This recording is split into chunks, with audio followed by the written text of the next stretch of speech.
Assalamualaikum warahmatullahi wabarakatuh. Waalaikumsalam warahmatullahi wabarakatuh. Selamat siang Bu Marni Astuti. Sehat Iya, Ibu? alhamdulillah. Alhamdulillah. Bu Marni, pada Iya, kesempatan siang hari ini saya mendapatkan tugas untuk melakukan wawancara terhadap jenengan selaku iya. kepala sekolah tentang bagaimana mengambil keputusan di sekolah ini di SD Negeri 2 Denetor Tahun Ibu. Oke. Semoga Ibu berkenan dan bisa menjawab dengan sepenuh hati, Ibu. Oke, Nah, Mas. ada beberapa pertanyaan yang ingin saya sampaikan langsung nih Bu. Iya, silakan. Yang pertama, selama ini bagaimana Bu Marni dapat mengidentifikasi kasus-kasus yang merupakan dilema etika atau bujukan moral Bu? Oke. Jadi saya bisa awalnya tentu pengamatan. Melakukan pengamatan. Pengamatan. Setelah itu, setelah saya amati baik itu murid maupun dari unsur guru, Oke. saya identifikasi dari pengamatan itu, saya identifikasi mana yang kira-kira harus segera saya sikapi, dalam arti untuk kasus tertentu mana yang harus segera saya selesaikan, seperti itu Mas. Berarti melakukan pengamatan dan identifikasi gitu ya. Betul, tidak gegabah. Tidak gegabah dalam mengambil keputusan.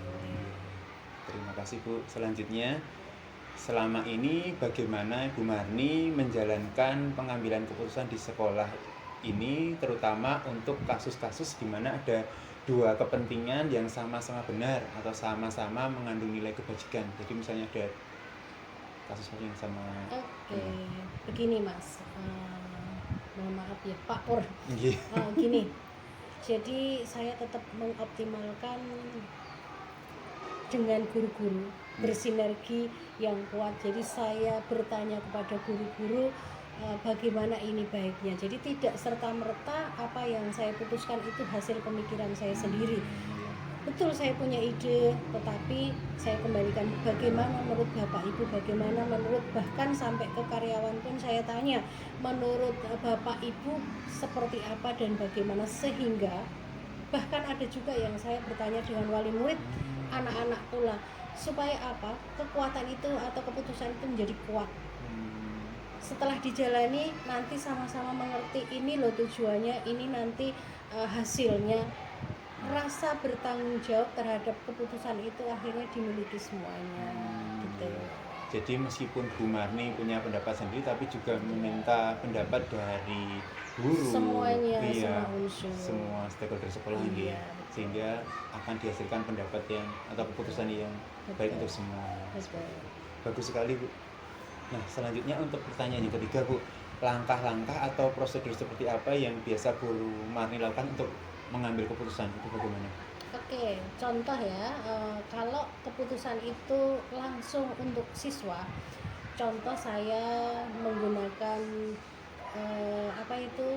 survei dulu dengan Google Form. Saya tanya melalui grup besar kami, melalui wali kelas, saya titipkan, Bapak Ibu tolong ini nanti diisi putra putrinya, kira-kira responnya apa, gitu kan.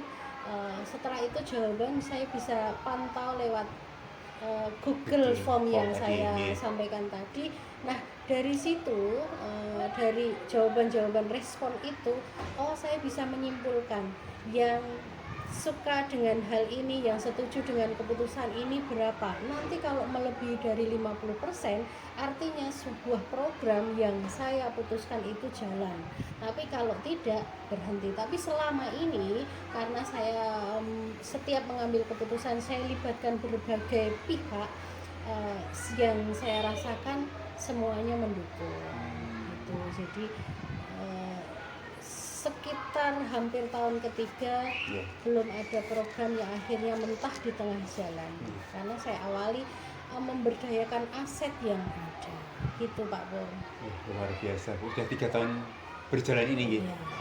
Berarti Ibu mengumpulkan informasi banyak melalui ke Google Form tadi gitu. Iya. Karena lebih mudah juga ya Bu. Betul. Saya kan punya grup besar, namanya grup literasi.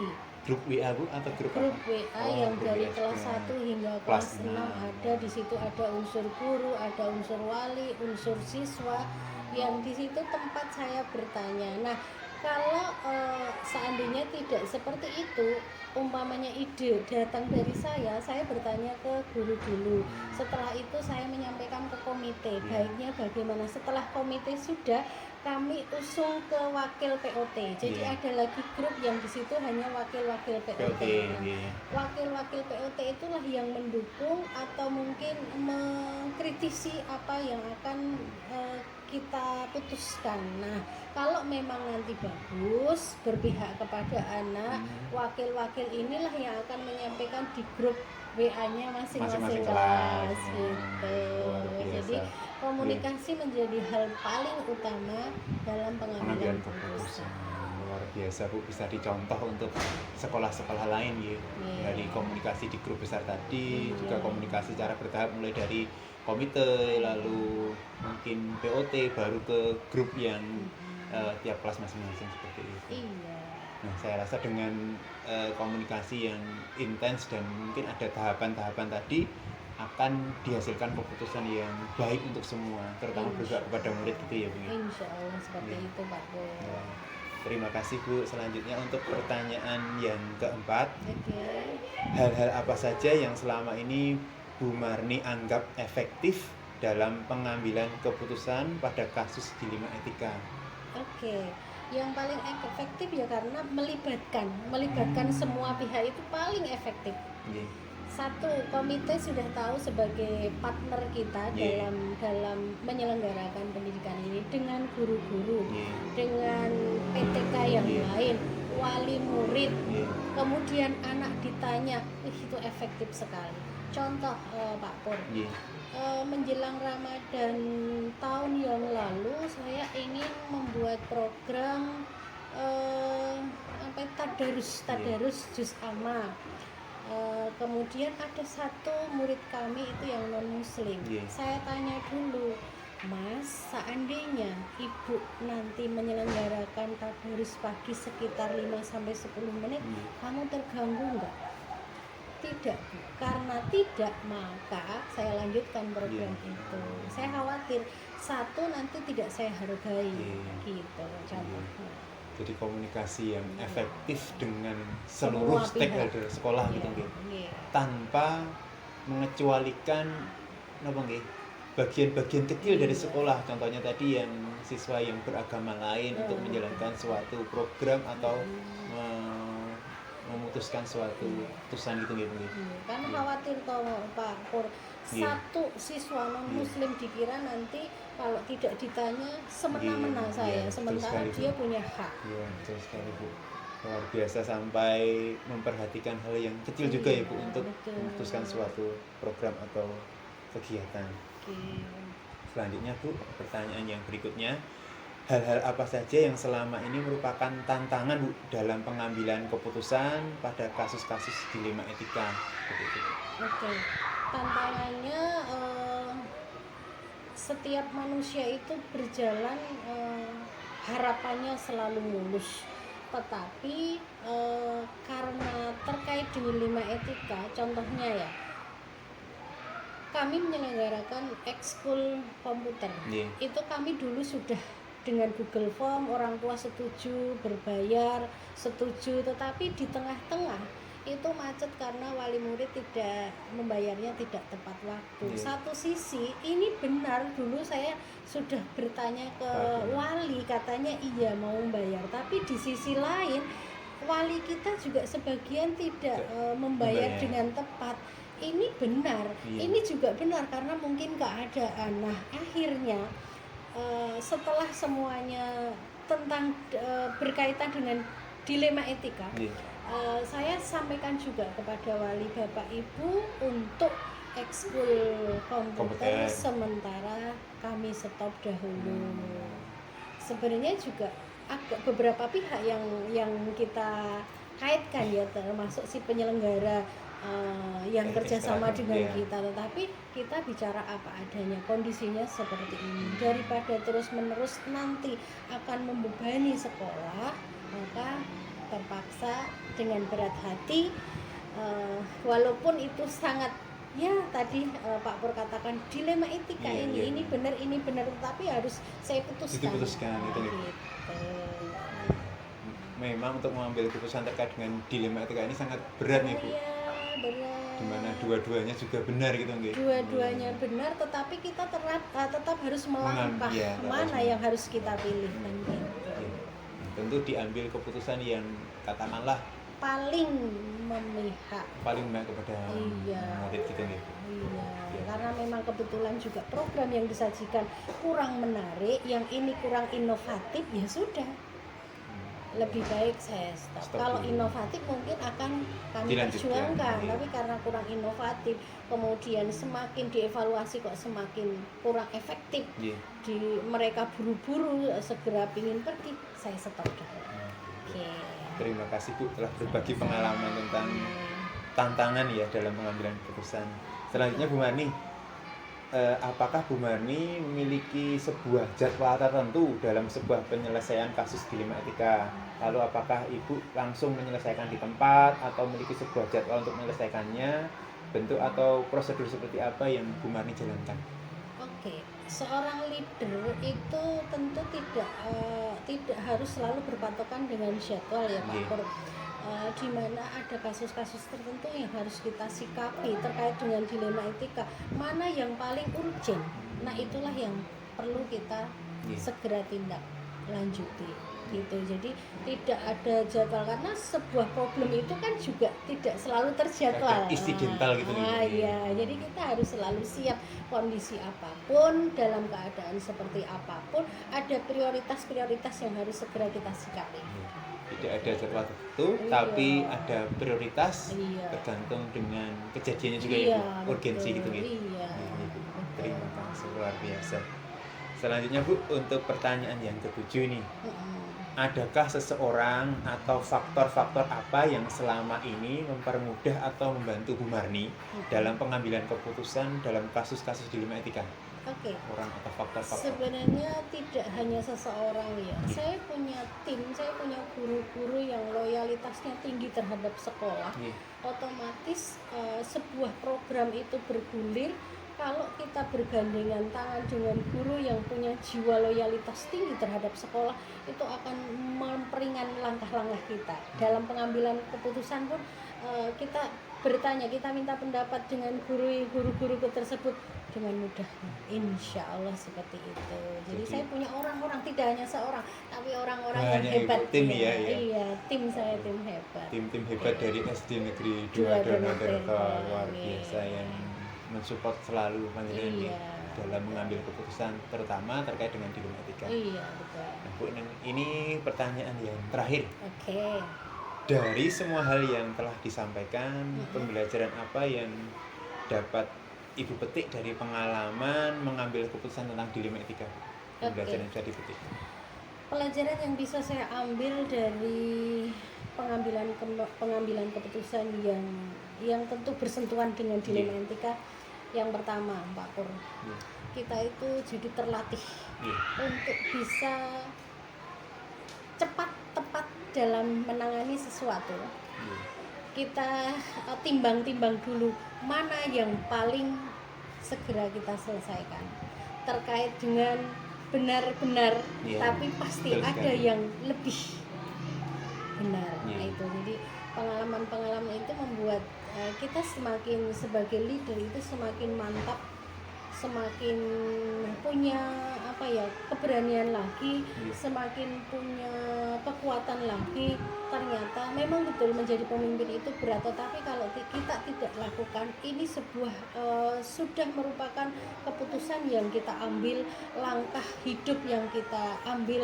Jadi buat apa kita hanya menyesal dan merenung kemarin, tapi hadapi yang ada di depan Anda, kan seperti itu.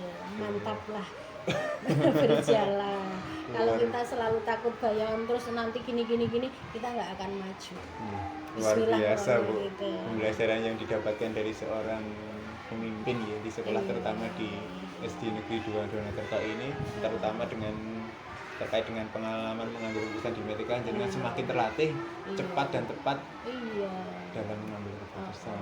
Apalagi jenengan sudah menyampaikan tadi, menjadi seorang pemimpin itu berat ya Bu. Berat Tapi memang- sebenarnya. Tapi buat apa kita merenungi Iya, beratnya betul itu? sekali. Yang ada tinggal apa yang ada di depan kita menjadi tanggung jawab kita. Bismillah. luar biasa. Selalu meminta pertolongan Allah kan. Semangatnya, Gitu. pengalamannya, dan inovasi-inovasinya dari panjenengan selama memimpin di SD Negeri 2 Donohuta ini menjadi sebuah pengalaman yang dibagikan kepada saya yang luar biasa, Bu. Terima kasih sekali atas hal-hal yang bisa dibagikan kepada saya. Nah, Bu Marni, saya kira untuk wawancara pada kesempatan siang hari ini saya cukup. Sekali lagi saya mengucapkan terima kasih telah meluangkan waktu, telah berbagi pengalaman, berbagi ilmu kepada saya, sehingga dapat memperkaya wawasan saya, terutama dalam pengambilan keputusan terkait dengan dilema etika. Terima kasih sekali, Bu. Banyak kekurangan dari saya, mohon maaf.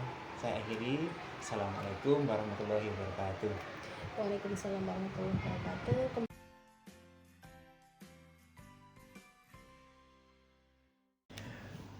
Assalamualaikum, selamat sore Bu Tarti. Waalaikumsalam, selamat sore Pak Pur. Bagaimana kabar hari ini? Alhamdulillah sehat. Alhamdulillah, Pak Pur sehat. Alhamdulillah saya juga sehat. Bu Tarti, pada kesempatan ini saya selaku CGP Angkatan 9 Kabupaten Bantul ingin melaksanakan wawancara kepada jenengan selaku Kepala Sekolah SD Negeri 1 Kretek. Apakah Ibu bersedia? Bersedia Pak. Terima kasih sekali Bu. Wawancara pada kesempatan ini terkait dengan pengambilan keputusan di sekolah gitu ya.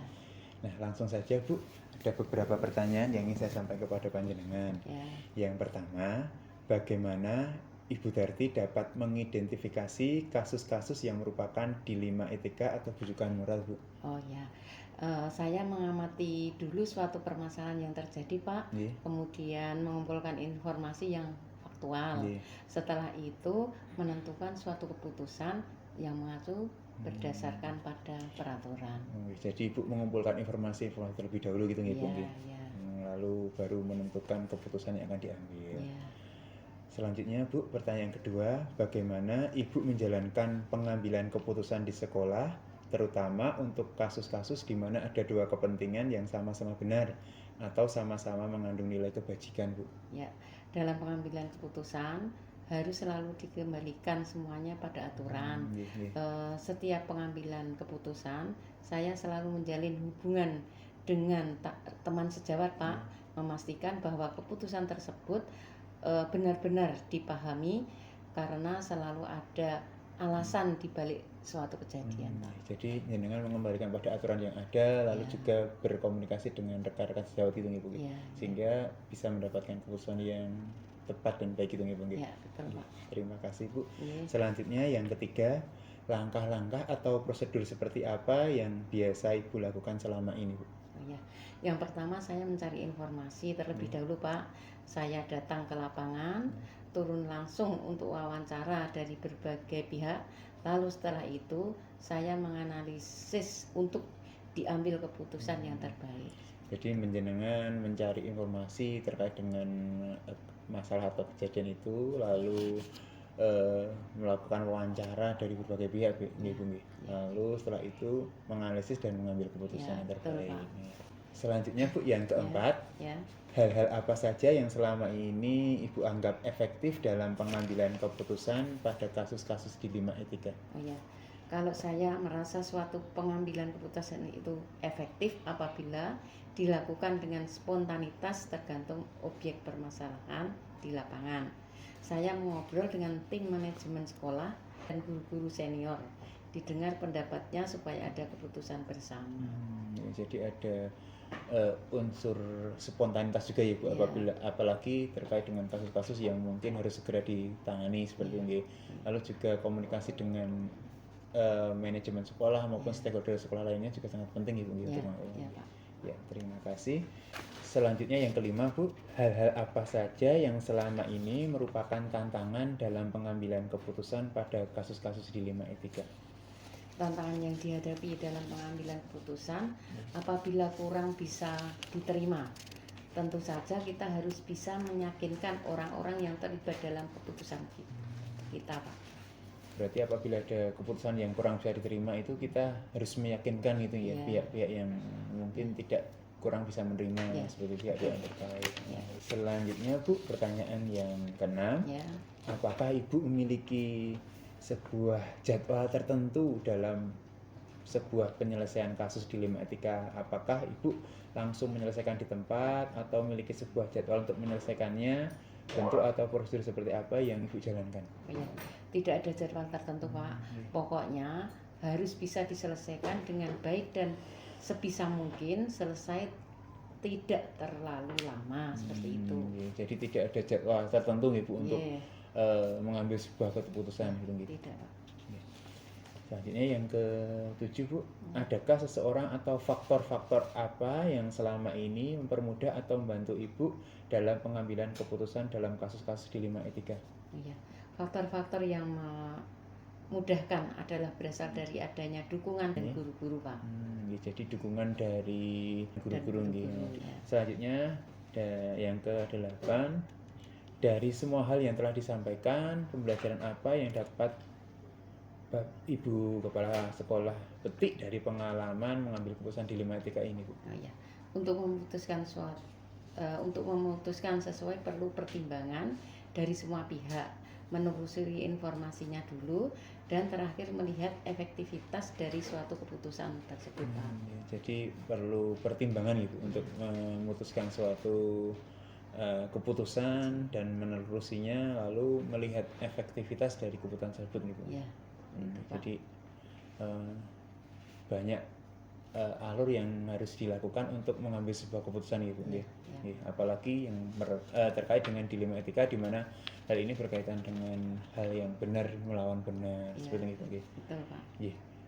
Saya kira untuk pertanyaan pada wawancara ini cukup Bu. Banyak informasi yang sudah saya dapatkan dari Bu Kepala Sekolah terkait dengan pengambilan keputusan di sekolah ini. Terima kasih sekali. Saya selaku yang mewawancarai, apabila banyak kesalahan atau tutur kata yang tidak sopan, saya mohon maaf yang sebesar-besarnya. Sekali lagi terima kasih Bu. Ya, begitu juga dari saya. Apabila masih banyak kekurangan, mohon maaf, dan semoga ini bermanfaat buat Pak Pur ya Pak. Amin. Terima kasih sekali Ibu. Saya akhiri. Assalamualaikum warahmatullahi wabarakatuh. Waalaikumsalam warahmatullahi wabarakatuh. Terima kasih Bu. Sama.